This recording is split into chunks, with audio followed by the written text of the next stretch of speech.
اللہ اللہ اللہ اللہ اللہ۔ السلام علیکم ورحمۃ اللہ وبرکاتہ۔ وعلیکم السلام ورحمۃ اللہ وبرکاتہ۔ ان الحمد للہ نحمده ونستعینه ونستغفره ونعوذ باللہ من شرور انفسنا ومن سیئات اعمالنا، من يهده الله فلا مضل له ومن يضلل فلا هادي له، واشهد ان لا اله الا الله وحده لا شريك له، واشهد ان محمدا عبده ورسوله، اما بعد، فان خير الحديث كتاب الله، وخير الهدي هدي محمد صلى الله عليه وسلم، وشر الامور محدثاتها، وكل محدثة بدعة، وكل بدعة ضلالة، وكل ضلالة في النار۔ محترم حاضرین، سامعین و سامعات، ناظرین و ناظرات، کتاب التوحید کے اس درس میں آپ تمام حضرات کا خیر مقدم ہے۔ اللہ رب العالمین ہمارے اور آپ کے مل بیٹھنے کو قبول فرمائے، علم دین، علم نافع سیکھنے، اس کے مطابق عمل کرنے، اس کی دعوت عام کرنے اور اس راستے میں آنے والی مصیبتوں کے اوپر اللہ رب العالمین ہمیں اور آپ کو صبر کی توفیق نصیب فرمائے۔ کل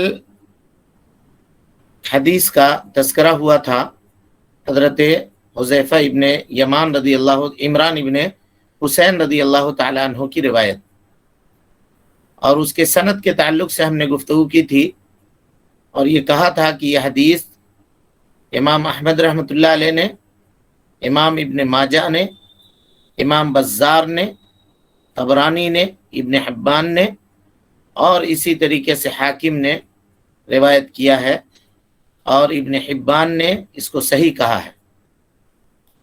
اسی طریقے سے امام حاکم نے بھی اس روایت کو صحیح کہا ہے، اور امام ذہبی رحمۃ اللہ علیہ امام حاکم کی موافقت کرتے ہیں، ان کی تائید کرتے ہیں اس روایت کی صحت میں۔ ابن حجر حیثمی بھی اس کو صحیح کہتے ہیں۔ امام شوکانی رحمۃ اللہ علیہ کہتے ہیں کہ یہ جو روایت ہے اس کی سند میں کوئی حرج نہیں ہے۔ اسی طریقے سے محمد بن عبد الوہاب رحمۃ اللہ علیہ نے بھی اس کو کہا ہے کہ اس کی سند میں کوئی حرج کی بات نہیں ہے، اور شیخ ابن باز رحمۃ اللہ علیہ بھی اس کی سند کو جید کہتے ہیں، لیکن علامہ البانی رحمۃ اللہ علیہ اس کی سند کو ضعیف کہتے ہیں۔ اور ہم نے یہ بتایا تھا کہ علامہ البانی رحمۃ اللہ علیہ نے جن وجوہات کے بنا پر اس کے سند کو ضعیف کہا ہے، ان وجوہات کا امام احمد رحمۃ اللہ علیہ کی روایت میں ادراک ہو گیا ہے، وہ چیزیں ختم ہو گئی ہیں، وہ چیزیں ختم ہو گئی ہیں۔ تو تحقیق یہ ہے کہ اس کی سند قابل قبول ہے اور اس کو قبول کیا جا سکتا ہے۔ روایت یہ ہے، عمران ابن حسین رضی اللہ تعالیٰ عنہ سے روایت ہے کہ اللہ کے نبی صلی اللہ علیہ وسلم نے ایک شخص کو دیکھا۔ اب وہ شخص کون تھے اس کا تذکرہ حدیث میں نہیں ہے، تو یہاں دیکھیے اس شخص کو جانے بغیر حدیث کا جو مدعا ہے وہ ہمیں سمجھ میں آ جاتا ہے، چاہے وہ کوئی بھی ہو، لیکن معاملہ کیا ہے وہ اصل معاملہ سمجھ میں آتا ہے۔ لہذا اس سے یہ سمجھنا چاہیے کہ جو چیز آدمی کے فائدے کی ہو اس کو جاننے کی کوشش کرے، اور جو فائدے کی نہ ہو اس کے پیچھے پڑ کر کے کوئی فائدہ اس کو نہیں ہے۔ مثال کے طور پہ آج لوگ اپنی علمی قابلیت بڑھانے کے لیے ریسرچ اور تحقیق کے نام پہ کہتے ہیں حضرت موسیٰ علیہ السلام کی لاٹھی تھی، تو کہا کہ اس لاٹھی کس درخت کا تھا، وہ لکڑی کس درخت کی تھی جس کو لے کر کے حضرت موسیٰ علیہ السلام گئے ہوئے تھے۔ تو وہ درخت جان کے آدمی کیا کرے گا جی؟ کوئی فائدہ ہے اس سے؟ نہیں کوئی فائدہ نہیں، کوئی فائدہ نہیں، تو ان کے پیچھے نہیں پڑنا چاہیے۔ لیکن ایک دوسری روایت میں یہاں کون تھے صحابی میں سے ان کے نام کی صراحت ہے، وہ صحابی خود عمران ابن حسین رضی اللہ تعالیٰ عنہ تھے جو اس روایت کے راوی ہیں، سمجھ میں آ رہی بات؟ تو اللہ کے نبی صلی اللہ علیہ وسلم نے عمران بن حسین رضی اللہ تعالیٰ عنہ کے ہاتھ میں یہ دیکھا کہ وہ اپنے ہاتھ میں پیتل کا ایک کڑا پہنے ہوئے ہیں، چھلا اپنے ہاتھ میں ڈالے ہوئے ہیں، نحاس مانے پیتل کا، اور پیتل کو صفر کہتے ہیں اس وجہ سے چونکہ وہ پیلا ہوتا ہے۔ تو نبی صلی اللہ علیہ وسلم نے پوچھا ان سے ما ہادہی، کیا ہے یہ، یعنی کیوں تم اس کو پہنے ہوئے ہو، اس کڑے کو یا اس چھلے کو پہننے کی وجہ کیا ہے؟ کیا اس وجہ سے ڈالے ہوئے ہو کہ یہ زیب و زینت ہو، جیسے آج کل نوجوان لوگ ڈالتے ہیں جی، اسٹیل کا یا چاندی کا نوجوان پہنتے ہیں نہیں پہنتے ہیں کچھ لوگ، جی جس کو بریسلٹ کہتے ہیں، پہنتے ہیں۔ ہاں جی۔ تو اگر ان سے پوچھا جائے کیوں پہنتے ہو تو کیا کہیں گے وہ؟ اسٹائل، فیشن ہے۔ کیا ہے؟ اسٹائل فیشن کے طور پہ پہنتے ہیں۔ فیشن کے طور پہ، خوبصورت لگنے کے لیے۔ تو بالا پہننا یا چوڑی پہننا یہ مردوں کی علامت ہے یا عورتوں کی؟ عورتوں کی اور نبی صلی اللہ علیہ وسلم نے عورتوں کی مشابہت سے منع کیا۔ منع فرمایا۔ لہذا اگر فیشن کے طور پہ بھی کوئی پہنتا ہے مرد تو اس کا پہننا جائز اور درست نہیں ہے۔ نبی صلی اللہ علیہ وسلم نے پوچھا ما ہادہی، کیوں تم اس کو پہنے ہوئے ہو؟ کیا زیب و زینت کے لیے پہنے ہوئے ہو، یا تم اس کو اس وجہ سے پہنے ہوئے ہو تاکہ یہ تمہارا ہے کہیں غائب نہ ہو جائے، حفاظت کرنے کے لیے تم نے اس کو اپنے ہاتھ میں ڈال لیا ہے، یا تم اس کو علاج کے غرض سے پہنے ہوئے ہو، کیا وجہ ہے؟ پوچھا نبی صلی اللہ علیہ وسلم نے، سوال کیا۔ اس سے یہ پتہ چلا، علماء استدلال کرتے ہیں اس سے، کہتے ہیں کہ جو بھی کوئی شخص منکر کے اوپر نکیر کرنا چاہتا ہے، برائی دیکھ کر کے منع کرنا چاہتا ہے، اور خاص طور پہ ایسی برائی جہاں احتمال ہو، یعنی ہو سکتا ہے یہ بھی ہو سکتا ہے یہ بھی ہو سکتا ہے یہ بھی ہو۔ مثال کے طور پہ آپ جا رہے ہیں کہیں سے، کسی شخص کو دیکھا کہ وہ کھڑکی سے جھانک رہا ہے، تو ہو سکتا ہے وہ کھڑکی اس کے گھر کا ہی ہو، وہ وہاں سے کوئی سامان لے رہا ہو، گھوم کر کے نہ جا کر کے اپنے گھر سے کوئی سامان، تو اس سے پوچھ لیجئے۔ اب سیدھے آپ وہیں پر شروع ہو گیا کہ یہ تم کھڑکی سے کیوں جھانک رہے ہو، دوسرے کے گھر میں جھانکتے ہو، دوسروں کے عورتوں پہ نگاہ ڈالتے ہو، تو ایسا نہیں کرنا چاہیے۔ جہاں احتمال ہو وہاں پوچھ لینا چاہیے کس کا گھر ہے جی، کیا کر رہے ہو یہاں پہ کھڑے ہو کر کے، سمجھ میں آ رہی بات؟ جی نبی صلی اللہ علیہ وسلم نے پوچھا کہ کیوں ڈالے ہو تم اس کو، اور بعض علماء کہتے ہیں کہ نہیں، یہ استفسال کے لیے نہیں ہے۔ نبی صلی اللہ علیہ وسلم نے ما ہادہی اس وجہ سے نہیں کہا کہ بتاؤ کیوں پہنے ہو، بلکہ یہ استفہام انکاری ہے، منع کیا آپ نے کہ ایسا مت کرو، کیوں پہنے ہو ایسا، کیوں کرتے ہو ایسا، کیوں اس کو پہنتے ہو، یعنی انکار کرنے کے لیے نبی صلی اللہ علیہ وسلم نے کہا۔ بہرحال جو بھی ہو، نبی صلی اللہ علیہ وسلم نے ان سے پوچھا، تو صحابی نے جواب دیا، عمران ابن حسین رضی اللہ تعالیٰ عنہ نے، کہ اللہ کے نبی صلی اللہ علیہ وسلم، اس کو میں اس وجہ سے پہنا ہوا ہوں کہ مجھ کو ایک بیماری ہے، اس بیماری کو کہتے ہیں واہنہ۔ کیا کہتے ہیں؟ واہنہ۔ واہنہ کا مطلب ہے، واہنہ اس بیماری کو کہتے ہیں کہ کندھے میں، کسی کے کندھے میں ایک نس ہوتی ہے، رگ جس کو کہتے ہیں، اس رگ میں تکلیف ہوتی ہے، اور دھیرے دھیرے بڑھتے بڑھتے وہ پورے ہاتھ تک اس کا درد پھیل جاتا ہے، اس کو واہنہ کہتے ہیں۔ اور علماء نے لکھا ہے کہ عام طور پر یہ بیماری مردوں کو لگتی ہے، عورتوں کو نہیں لگتی۔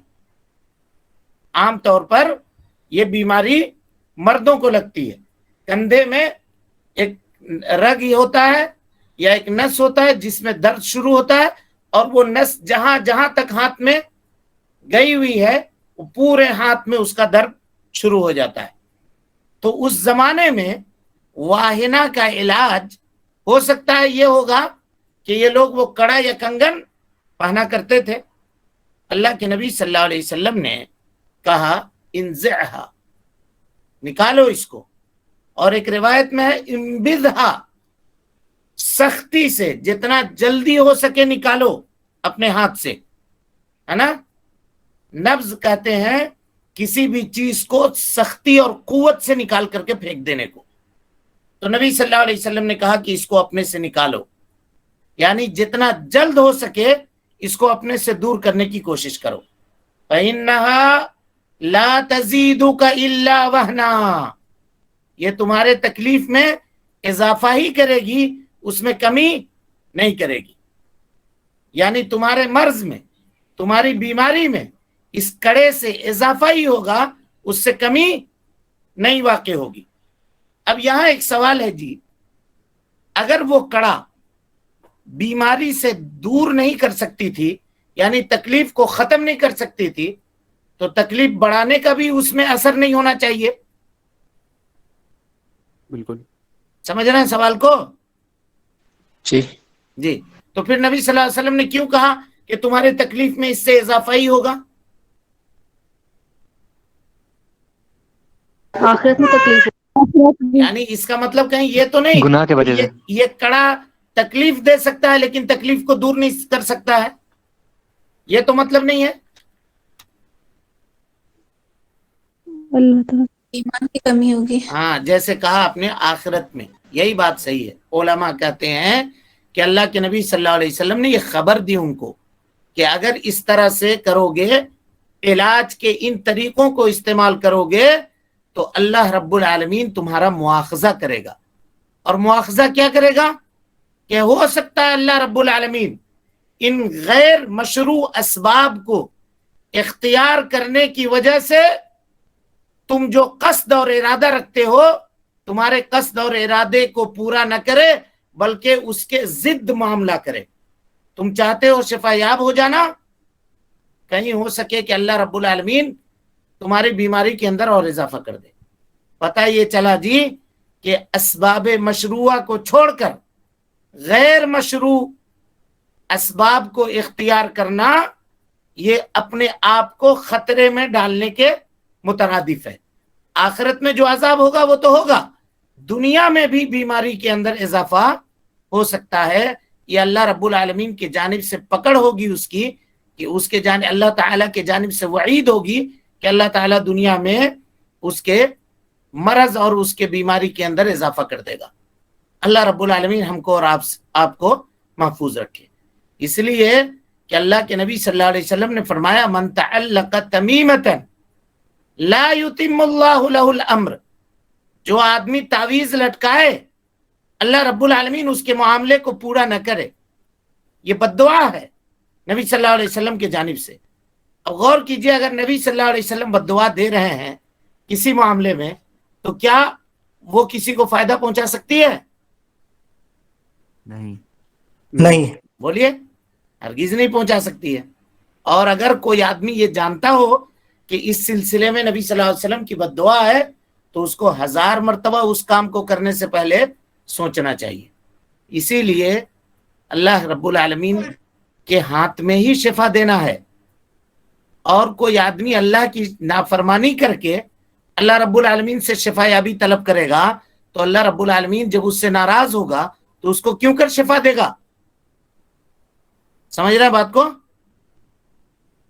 جی. اسی لیے نبی صلی اللہ علیہ وسلم نے کہا فَإِنَّكَ لَوْ مِتَّ، اگر تم مر گئے وَهِيَ عَلَيْكَ، اور یہ کڑا تمہارے ہاتھ میں رہا، مَا أَفْلَحْتَ أَبَدًا، کبھی بھی کامیاب نہیں ہوگے، کبھی بھی کامیاب نہیں ہوگے. نہیں ہوگے. دیکھیے، اس سے یہ پتا چلا اس حدیث سے کہ اگر کوئی آدمی موت سے پہلے توبہ کر لے جی تو اس کا توبہ اللہ رب العالمین کے نزدیک قابل قبول ہے. اگر مرنے والا موت سے قبل، گرگرے کی کیفیت سے قبل اگر شرک سے بھی توبہ کرتا ہے تو اللہ رب العالمین اس کے توبہ کو قبول کرتا ہے، کیونکہ اللہ کے نبی صلی اللہ علیہ وسلم نے کہا فَإِنَّكَ لَوْ مِتَّ، یعنی اگر تمہاری موت ہو جائے اسی حالت میں، یعنی مرنے سے پہلے تک تم توبہ نہیں کرتے ہو، اس کام کو چھوڑتے نہیں ہو، تو تم کبھی بھی فلاح یاب یا کامیاب نہیں ہو سکتے ہو۔ اچھا یہاں دیکھیے ما افلحت ابدا، کبھی بھی تم کامیاب نہیں ہو سکتے ہو۔ بعض اہل علم نے کہا کہ فَإِنَّكَ لَوْ مِتَّ وَهِيَ عَلَيْكَ، یعنی اگر تم مر گئے اس حال میں کہ یہ کڑا تمہارے ہاتھ میں رہا، بعد العلم، علم کے بعد، علم کے بعد، دلیل اس کی کیا ہے؟ کہ اس کی دلیل یہ ہے کہ نبی صلی اللہ علیہ وسلم نے پہلے کہا انزعھا، اس کو نکالو، کہا اب میں نے تم کو حکم بتا دیا ہے کہ اس کو نہیں پہننا ہے، لیکن باوجود اس کے تم پہنے ہوئے ہو اور میری حکم کی نافرمانی کرتے ہوئے اس کو پہنتے ہو، اور اس حال میں تمہاری موت آ گئی کہ یہ کڑا تمہارے ہاتھ میں رہا، تو کبھی بھی تم فلاح یاب نہیں ہو سکتے ہو، کامیاب نہیں ہو سکتے ہو۔ سمجھ میں آئی بات یا نہیں؟ اس سے کیا پتا چلا؟ جی سر سمجھ میں آئی۔ اس وضاحت سے کیا پتا چلا؟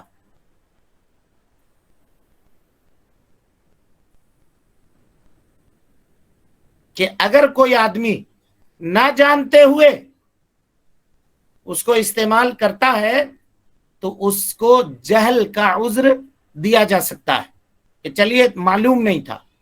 یعنی کوئی آدمی یہ کہے کہ میں ایسی جگہ پہ رہتا ہوں جہاں تعویذ گنڈوں کا عام چلن ہے اور کوئی بھی آدمی اس کو برا نہیں سمجھتا ہے، تو ہم کر رہے تھے ایسا، علماء بھی منع نہیں کرتے ہیں، وہ بھی تعویذ لکھ لکھ کر کے بنا کر کے دیتے ہیں، تو ہم استعمال کر رہے تھے، لیکن اب ہم کو پتہ چل گیا، اب ہم اس کو نکال کے پھینک رہے ہیں، لیکن پتہ چلنے کے باوجود وہ اپنے اسی عقیدے کے اوپر قائم ہے اور تعویذ نکال کر کے پھینک نہیں رہا ہے، تو ایسی صورت میں کہیں گے کہ یہ جاننے کے باوجود تم اس کو پہنے ہوئے ہو تو نبی صلی اللہ علیہ وسلم کی اس وعید میں داخل ہو جس میں آپ صلی اللہ علیہ وسلم نے فرمایا فَإِنَّكَ لَوْ مِتَّ وَهِيَ عَلَيْكَ مَا أَفْلَحْتَ أَبَدًا، تم کبھی بھی کامیاب نہیں ہو سکتے ہو، کبھی بھی فلاح یاب نہیں ہو سکتے ہو۔ سمجھ گئے؟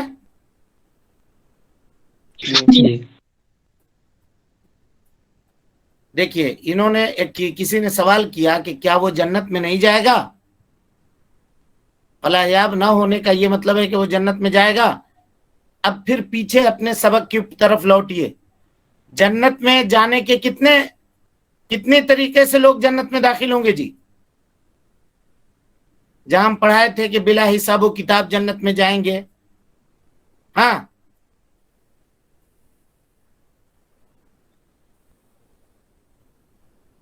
بولیے۔ تین طریقوں سے جائیں گے۔ ہاں بتائیے۔ نمبر ایک تو بغیر حساب کتاب کے جنت میں جائیں گے۔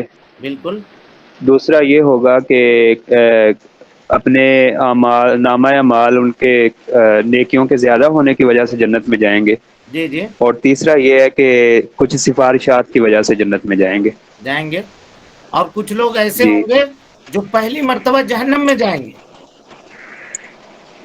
پہلی مرتبہ جہنم میں جائیں گے اور اپنے اعمال کی سزا کاٹ لینے کے بعد کلمہ توحید کے برکت سے نکال کر کے پھر وہ جنت میں داخل کیے جائیں گے، ہے نا؟ جی۔ تو ہم نے یہ کہا تھا کہ کچھ لوگ ایسے ہوں گے جو ابتدائی طور پہ جنت میں داخل ہوں گے، یاد کیجئے اس سبق کو، اور یہ وہ لوگ ہوں گے جو 70,000 لوگ ہوں گے اور اس میں جو تعداد کی اضافہ کی گئی تھی، پھر اس کے بعد نمبر آئے گا ان کا تو کوئی حساب و کتاب ہی نہیں ہوگا، بغیر حساب و کتاب کے جائیں گے۔ اس کے بعد نمبر آئے گا ان کا جو عرض ہوگا، جن کا نامہ اعمال اللہ کے سامنے صرف پیش کیا جائے گا، اور پھر اللہ رب العالمین ان کو جنت میں داخل کرے گا۔ پھر تیسرا گروپ ایسا ہوگا جو ابتدائی طور پہ نہیں جائے گا جنت میں، پہلے اس کو جہنم میں ڈالا جائے گا اور اس کے گناہوں کی سزا کاٹ لینے کے بعد وہ جنت میں جائے گا. اور کچھ لوگ ایسے ہوں گے جو جہنم میں ڈالے جائیں گے اور پھر فوراً انبیاء کی سفارش سے، فرشتوں کی سفارش سے اور اسی طریقے سے اللہ رب العالمین کے فضل اور اس کے کرم سے وہ لوگ جہنم سے نکال کر کے جنت میں داخل کیے جائیں گے. اس سبق کے طرف پلٹیے، واپس لوٹیے تو یہ معاملہ آپ کو حل ہو جائے گا. اگر آپ کہہ رہے ہیں کہ یہ شرک اصغر ہے تو وہ یہ معاملہ ہوگا، اور اگر آپ کہہ رہے ہیں اس کو شرک اکبر ہے تو پھر جنت میں جانے کا سوال ہی نہیں ہوتا ہے. سمجھ میں آ گئی بات کہ نہیں آئی؟ جی سر. چلیے، تو اس سے یہ پتا چلا کہ کوئی آدمی اگر جہالت کا عذر پیش کرے ہمارے اور آپ کے سامنے اور یہ کہے کہ ہم نہیں جانتے تھے، اور واقعی آپ کو پتا چلے کہ واقعی یہ آدمی نہیں جانتا تھا، تو پھر ایسے شخص کو یہ کہا جائے گا کہ اب جان گئے ہو تو اب ان کاموں کو چھوڑو، اب ان کو ترک کرو، الگ کرو اور ان چیزوں سے توبہ کرو. اللہ رب العالمین تمہارے توبہ کو قبول کر لے گا. چلیے، اور جہاں تک تعلق ہے جی کہ اس کو وہ سبب بنا رہا ہے، کوئی بھی کڑا پہننے والا اگر یہ عقیدہ نہیں رکھتا ہے کہ یہ کڑا ہم کو مصیبت سے بچائے گا بلکہ یہ مصیبت سے بچانے کے سبب میں سے ایک سبب ہے، اگر یہ عقیدہ ہے اس کا تو وہ شرک اصغر کرتا ہے، اور شرک اصغر کرنے والا آدمی خارج عن الملہ نہیں ہے. چلیے، کبیرہ گناہ سے بڑا گناہ اس کا ضرور ہے، ابھی آگے آئے گی گفتگو اس کی. الحمدللہ والصلاة والسلام علی من لا نبی بعد، اما بعد. حضرت عقبہ بن عامر رضی اللہ عنہ سے مروی ہے کہ رسول اللہ صلی اللہ علیہ وسلم نے فرمایا: من تعلق تمیمة فلا اتم اللہ له، ومن تعلق ودعة فلا ودع اللہ له. مسند احمد. ترجمہ: جس شخص نے بیماری سے تحفظ کے لیے کوئی تعویذ لٹکایا اللہ تعالیٰ اس کی مراد پوری نہ کرے، اور جس نے سیب باندھا اللہ تعالیٰ اسے بھی آرام نہ دے. ایک اور روایت میں ہے: من تعلق تمیمة فقد اشرک، جس نے بیماری سے تحفظ کی نیت سے تعویذ لٹکایا اس نے اس اللہ تعالیٰ کے ساتھ شرک کیا. وَلَهُ یعنی وَلَهُ سے مراد امام احمد رحمۃ اللہ علیہ ہیں، کیونکہ اس سے پہلے امام احمد رحمۃ اللہ علیہ کی روایت گزری ہے، تو اسی کی طرف مصنف نے شیخ الاسلام محمد بن عبد الوہاب رحمۃ اللہ علیہ نے اشارہ کیا کہ امام احمد رحمۃ اللہ علیہ نے عقبہ ابن عامر رضی اللہ تعالیٰ عنہ کی ایک دوسری روایت نقل کی ہے عن النبی صلی اللہ علیہ وسلم. وہ نبی صلی اللہ علیہ وسلم سے روایت کرتے ہیں: من تعلق تمیمة، جو آدمی تعویذ لٹکائے، فلا اتم اللہ لہ، اللہ رب العالمین اس کی مراد پوری نہ کرے. ومن تعلق ودعة، اور جو آدمی کوئی سیپ وغیرہ لٹکائے، سیپ کہتے ہیں موتی وغیرہ کی چیزوں کو جی، لوگ پرانے زمانے میں ان کو لٹکایا کرتے تھے، کوڑی جس کو ہم لوگ کہتے ہیں اردو میں، کوڑیوں کو پہنا کرتے تھے، اور وہ یہ تصور رکھتے تھے کہ یہ بیماری سے، مصیبت سے، پریشانی سے آدمی کو بچائے گا. تو نبی صلی اللہ علیہ وسلم نے فرمایا: فلا ودع اللہ لہ، اللہ رب العالمین اس کی مراد پوری نہ کرے. یہ حدیث اس کو امام احمد نے، امام ابو یعلا نے، امام طبرانی نے، ابن حبان نے، امام حاکم نے روایت کیا ہے، اور امام حاکم رحمۃ اللہ علیہ اس حدیث کو صحیح کہتے ہیں، اور امام ذہبی رحمۃ اللہ علیہ اس کی تائید کرتے ہیں. امام منذری رحمۃ اللہ علیہ کہتے ہیں کہ اس کی سند جید ہے، بہتر سند ہے. شعیب ارناؤت رحمۃ اللہ علیہ نے اس کی سند کو حسن کہا ہے. شیخ ابن باز رحمۃ اللہ علیہ اس کی سند کو کہتے ہیں کہ ثابت ہے روایت، اور ایک مرتبہ کہا کہ ثابت ہے، اور ایک مرتبہ دوسری جگہ دوسری کتاب میں کہا کہ صحیح ہے، اس کی سند صحیح ہے. لیکن علامہ البانی رحمۃ اللہ علیہ اس کی سند کو ضعیف کہتے ہیں، اس کی سند کو ضعیف کہتے ہیں. امام البانی رحمۃ اللہ علیہ نے ضعیف اس کی سند کو اس وجہ سے کہا ہے کہ اس میں ایک راوی ہے خالد ابن عبید. خالد ابن عبید مجہول راوی ہیں، لیکن اس سند میں خالد ابن عبید سے ان کے پہلے اور ان کے بعد میں روایت کرنے والے جو لوگ ہیں وہ سب کے سب ثقہ ہیں. تو اس حیثیت سے یہ روایت ثابت ہوتی ہے اور یہ پتہ چلتا ہے کہ خالد ابن ولید کو گھیرے میں لیے ہوئے ہیں. علماء نے اسی طرح سے لکھا ہے کہ خالد ابن عبید کو ثقہ راویوں نے اپنے گھیرے میں لیے ہوا ہے، ان سے پہلے بھی اور ان کے بعد کے سند میں بھی ثقہ راوی ہیں. اس وجہ سے یہ حدیث سند اس کی ثابت ہوتی ہے، جیسا کہ اتنے علماء کرام نے حدیث کے علماء نے اس حدیث کے صحیح ہونے کی گواہی دی ہے نا. سند کے اوپر بہت زیادہ گفتگو ہم نہیں کریں گے، بس آپ کو اشارہ کر دیا ہم نے.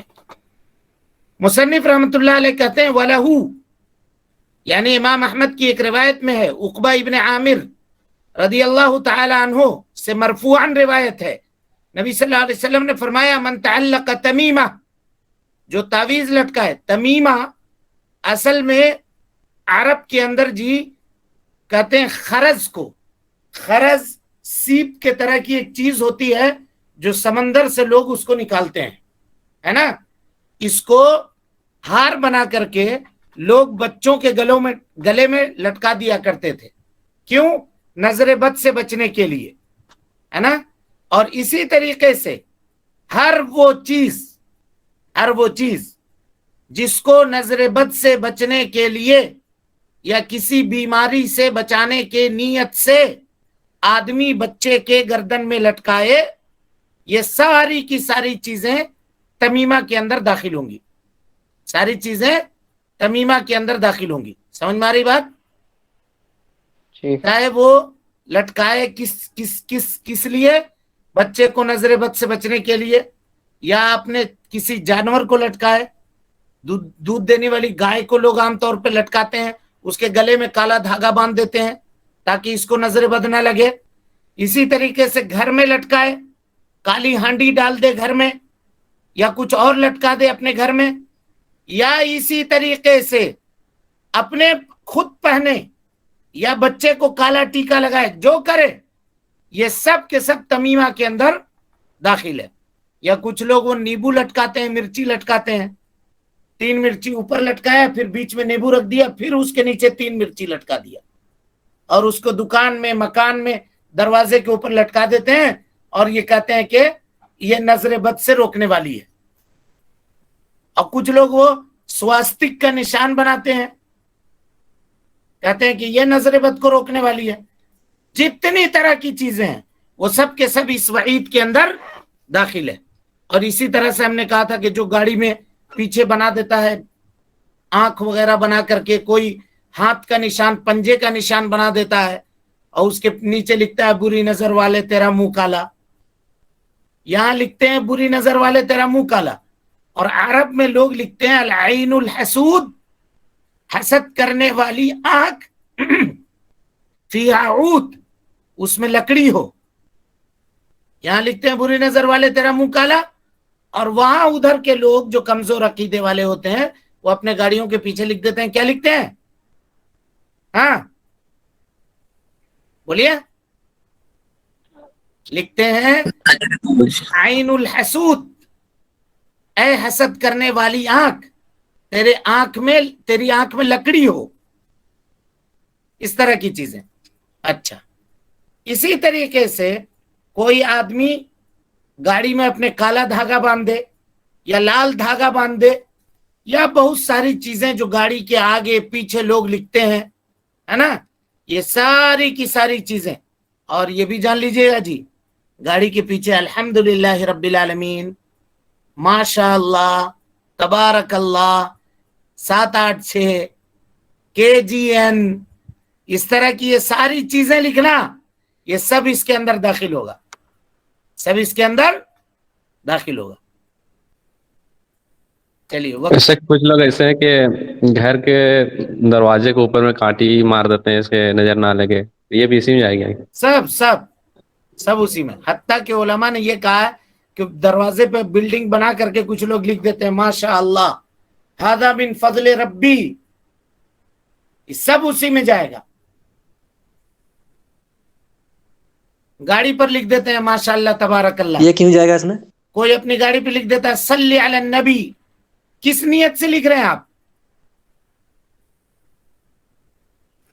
اگر نیت ویسا نہ ہو تو نیت نہ بھی ہو تب بھی کیوں لکھ رہے ہیں؟ وہ لکھنے کی جگہ ہے. پھر جیسے گاڑی کے اندر آیت الکرسی یا ٹانگ دیتے ہیں اندر والے شیشے پہ, میرر پہ. آ رہی ہے اس کی وضاحت آئے گی. ابھی آگے پیچھے لکھنے کی بات آ رہی ہے. اور اس میں بھی فرق ہے جی, حکم میں فرق ہے کہ اگر کوئی قرآنی آیت لکھتا ہے تو اس کا کیا حکم ہے, اور کوئی ایسے ہی بات لکھتا ہے تو اس کا کیا حکم ہے. یہ نیکسٹ کے باب میں آپ کے سامنے آئے گا. جی سر. چلیں, وقت ہو گیا. ٹھیک. چلیں, اللہ رب العالمین سے دعا ہے کہ اللہ تعالی. ایک سوال ہے. جی بولیے. کچھ دکان ایسے ہیں کہ جو شادی کے کارڈ چھپتے ہیں, کچھ ہندو لوگ بھی آتے ہیں اس میں چھپاتے ہیں کہ کسی گنیش کا فوٹو دے دو, یہ دے دو. کیسا چھاپنا صحیح ہے یا شرک میں آئے گا؟ نہیں ہے صحیح. شرک ہوگا کیا ہاں جی, چھپنا؟ جی. تعاون شرک تو نہیں ہوگا, لیکن آپ شرک کے اوپر مدد کرنے والے ہوئے, تعاون کرنے والے ہوئے. جیسے لوگ سوال کرتے ہیں یہاں پہ, اس میں بچنا چاہیے. بالکل بچنا چاہیے, منع کر دینا چاہیے. جی. جیسے کچھ لوگ سوال کرتے ہیں, بلڈر لوگوں کا سوال آتے رہتا ہے کہ ہم لوگ گھر بناتے ہیں دوسرے لوگوں کو, تو وہ لوگ کہتے ہیں کہ ہم لوگ کو گھر میں پوجا روم بھی چاہیے, ہم کو پوجا روم بنائیے. اس میں وہ کہتے ہیں نہیں, آپ پوری بلڈنگ بنا دیجئے. علماء نے کہا پوری بلڈنگ آپ بنا دیجئے, پوجا روم آپ مت بنائیے. ہم وہ پوجا روم بنا کے آپ کو نہیں دیں گے. کچھ ڈیکوریٹ کرنے والے ہوتے ہیں, لکڑی وغیرہ کے گھروں کو سجاتے ہیں, تو ان لوگوں کو جب سجانے کے لیے بلایا جاتا ہے, مسلمانوں کی بڑی بڑی کمپنیاں ہیں, تو ان لوگوں سے بھی یہی کہا جاتا ہے کہ یہ سجا دیجئے, یہ ڈیکوریٹ کر دیجئے, یہاں پہ ہمارا پوجا روم ہے, اس کو ہی بنا دیجئے. تو وہ لوگ پوچھتے ہیں, جب بڑے علماء سے مسائل پوچھے تو کہا کہ نہیں کر سکتے ہیں آپ. تعاونوا علی البر والتقوی, نیکی اور بھلائی کے کام میں تعاون کیجئے. ولا تعاونوا علی الاثم والعدوان. اور یہی حکم صرف آپ کے کارڈ چھاپنے کا مسئلہ نہیں ہے, یہی حکم ہوگا کرسمس کے ٹائم پہ جو کیک بانٹتا ہے, یہی حکم ہوگا جو بیلون بیچتا ہے اپنی دکان میں کرسمس کے وقت, کرسمس ٹری بیچتا ہے, چمکیلا بیچتا ہے, جھنڈا بیچتا ہے, سب حکم اسی میں جائے گا. کوئی کہے گا نہیں ہم خالی فوٹو نہیں بیچتے ہیں, تو فوٹو بیچو چاہے نہیں بیچو, مناسبت تو اسی کی ہے. جی. جی سر ایک اور سوال ہے. سوال ہے. ہاں بولیے. غیر اللہ کا نام لکھنا کیسا ہے؟ جیسے کہ کہیں پر مطلب کہ نام چڑھانے پر نہیں سمجھ. ڈاٹا انٹری کے وقت, مطلب ڈاٹا انٹری کے وقت میں مطلب کسی غیر اللہ کا نام لکھنا کیسا ہے؟ ڈاٹا انٹری وغیرہ کرنے کے بعد اس میں جو مطلب لکھنا پڑتا ہے کہاں سے مال آیا کہاں سے مال نہیں آیا, جو مطلب غیر اللہ کا نام لکھنا پڑتا ہے اس میں, جو نام ہے کمپنی کے نام سے. اب جیسے کسی کمپنی کا نام ہے سری سائی, تو لکھنا پڑے گا نا آپ کو. لیکن آپ سری سائی برکت کی وجہ سے نہیں لکھ رہے ہیں نا. اب کسی کا نام فلاں ہے, ایک مثال لے لیجئے, اب آپ اس کو اس کے نام سے بلائیں گے نا. جی. ہاں, اس میں کوئی حرج نہیں ہے, اس میں کوئی حرج نہیں. اب ایک مثال میں دے رہا ہوں, کوئی آپ کا کوئی شخص ہے جس کا نام ہی ہے شنکر, ایک مثال ہے, تو آپ اس کو بلائیں گے نا, ہے شنکر ادھر آؤ. تو اس کا کیا مطلب کہ آپ اس سے استعانت یا مدد طلب کر رہے ہیں؟ نہیں, اس کا نام ہے, اس کو بلا رہے ہیں. ہاں جی جی چلیں, اللہ رب العالمین سے دعا ہے کہ اللہ تعالی ہمیں اور آپ کو حسن عمل کی توفیق دے, ہماری اصلاح فرمائے, ہماری نیکیوں کو قبول کرے, سیئات سے درگزر فرمائے. رب العالمین جب تک زندہ رکھے دین اسلام پہ زندہ رکھے, اور جب اٹھائے ایمان پہ اٹھائے. آمین. وآخر دعوانا ان الحمدللہ رب العالمین. السلام علیکم ورحمۃ اللہ وبرکاتہ. اللہ اللہ اللہ اللہ اللہ الله